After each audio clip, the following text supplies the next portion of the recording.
я сейчас об этом буду говорить, обращать внимание, конкретные случаи. По конкретным случаям просто мы помогаем, я это даже не пишу об этом, потому что люди знают, целое сообщество, если надо, там я сам отвечаю всегда и всем постараюсь помочь.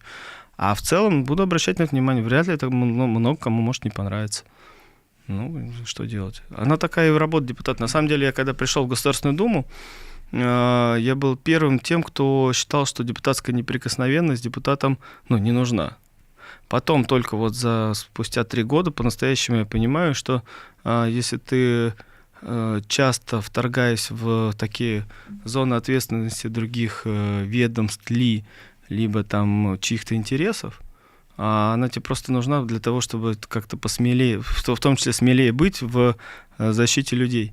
И в некотором смысле это правда помогает. Поэтому тут это, может, непопулярный будет ответ, но это есть такая штука, что с неприкосновенностью как раз на тебя не могут возбудить уголовное дело, если какое-то надуманное. Бывает всякое у нас в России.